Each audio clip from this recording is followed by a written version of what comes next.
today we're going to be doing our first visual breakdown, and with us we have the artist that just made this animation that you just saw, and that is Ryan Paterson. How's it going, man? Doing good, man. How you doing? Dude, so good. I'm so glad to have you on. I just want to jump into how you made this. Like, first off, what was your inspiration for making this? So my inspiration behind this one, and honestly behind most of my Instagram these days, is just trying to basically get into photorealism, but also trying to recreate my neighborhood. Yeah, I was going to say, it's got to be one of the most New York pieces I've seen in a while. Like, Right. It's just, you made the trash beautiful. I love it.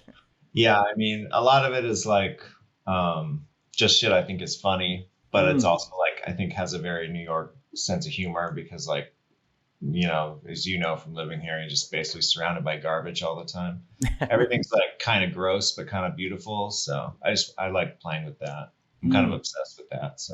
So I know you said a lot of your stuff maybe is using stills and photography. Was that like actually based on a location? yeah, I mean, I designed all these elements based on reference photos that I took. So like even the background and everything is like based off reference. All this graffiti I took around the neighborhood, even that beware of dog sign is, you know, something. So a lot of it is direct photographs that I use. And then some of it is just reference, you know, like the sidewalk. I just took a bunch of sidewalk references and piece it together. But actually all the trash is actual trash from my trash can. That is real garbage that I 3D scanned. So One man's trash is another man's 3D rendering. That was so bad. But yeah, okay, cool. And then you're using Houdini to make this, right? Or are you like bringing it into After Effects after or anything like that? no, the color work's really minor. But I basically just throw on like a curves. I think I did do this one in After Effects. I'm trying to learn Nuke, but really it's like the color work is very minimal. It's mostly just Houdini. Wow. So how did, like with Houdini, because I feel like the best thing about Houdini is the particle simulation. Did you have to use like any plugins or anything for that, the physics, or is that's just all built in? That's just straight up Houdini, which is another thing that I love is you don't really have to buy any plugins. It's procedural, right? So essentially you kind of made your own little effector. Yeah, basically it's really just a particle system. So Houdini has a really good really fast rigid body system. The hard thing about this was generating the pieces randomly because, and I'll show you. Do you want me to go into this? Yeah, let's go ahead and open up. I mean, I think this is the coolest thing ever. I love that we're actually diving into your project right now because yeah, for sure. I love talking about this shit. So. Yeah, this is sick. All right, so this basically is me importing all of my 3D scanned objects. So this is just kind of, this little node is called the pieces prep, as you can see here. Yeah, so basically this just like through various steps kind of corrects the scale of everything, puts it in the center. If anyone's done 3D scanning before, you know that your geometry comes in like every which way. So this this is just like a prep little sequence of the thing to make sure everything's kosher before it goes into the particle system. Interesting. So you can have like, I guess, yeah, you could build in the modifiers into the emitter. See, that is cool about Node. It works, you know, like you can build like, your whole system out, and then just one little node can do a whole bunch of programming. That's cool. Yeah. No, it's basically like all these nodes are like little projects into themselves. Like, you know, in Cinema, you'd have to break it out and do it and then import everything into a separate file. But here you can really just reference everything. Which is really nice because as you see here, it goes to this thing called pieces out, and then that's in the prep. But if I go into the emitter, then yeah, and it always looks scary with this stuff. But this is just directly referencing that network. Like this falls in that whole network. So if I go back and change that network, then this updates and the whole. That's why it's procedural, because it just updates all down the line, you know. Oh, okay. I dig that. Now so like I'm looking at a bunch of colors. Now I'm guessing you don't work like that the whole time, right? Like What's your process for making one of those objects look really good? Okay, so I will say the reason for the colors basically is troubleshooting, just to tell the geometry apart. Yeah. I kind of just assign these colors to see what's happening. I'm guessing it's like a preview renderer as well, right? Like, does it Yeah, help speed it up? this is just the viewport. So, Mm. you know, there's the emitter there, and you can see all the trash coming out. Wow. Basically, let's see. There's one cool thing that happens in here. Yeah, so this basically every frame is like a different random selection of trash, right? And Yeah. then they get fired up through.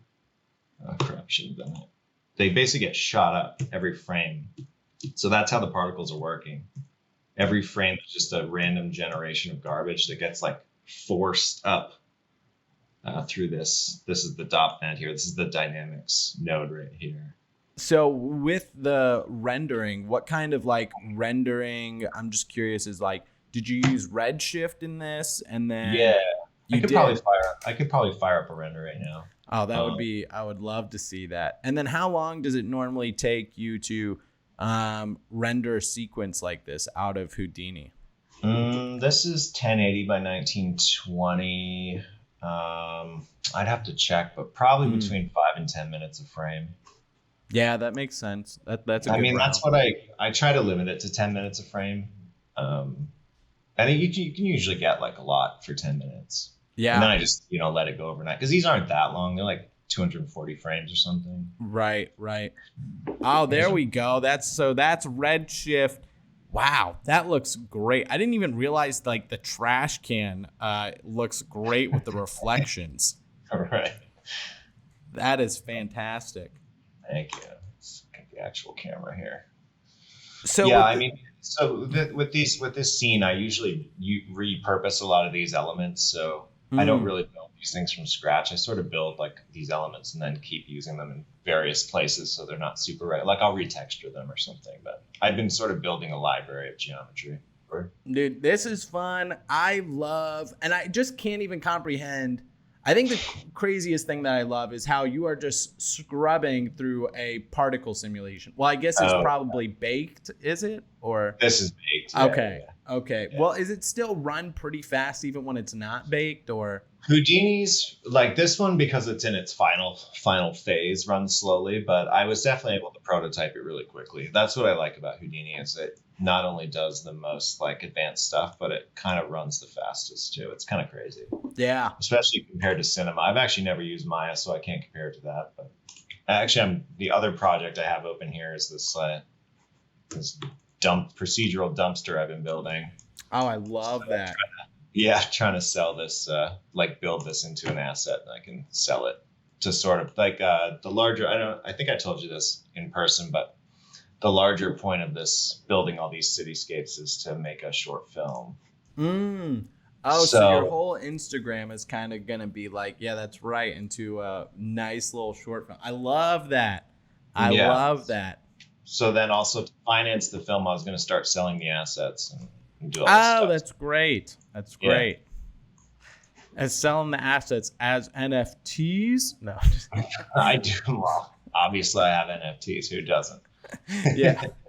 Hey, it's not a bad idea. I mean, it's a fun way for people to have, as much as I am against and or for, depending on who I'm talking to, I flip sides so quick. But, it's kind of one of those things where it's like, if you want to support an artist, it's kind of cool. You can get like a little, with it, just a little thing that goes in your wallet that says, hey, I help support this film. And totally. That's a great idea. Once I actually get, further along the road, once I'm done building everything and actually start making the film, I probably will throw some fundraisers and hopefully sell some NFTs. There you go. I definitely, as long as they're not too crazy, I wouldn't mind getting a little New York trash piece in my wallet. I know. I definitely have to make the pricing more consumer friendly. This was awesome. Thank you so much for showing this. so good. Like it also is just nice to look at this way, because when I use Houdini, I only see like horrible 3D scenes. Like it's like what I can do in 3D, you know? So just having to be able to ask questions along the way in your own project, it's super cool. So thanks for this. Yeah, super fun, man.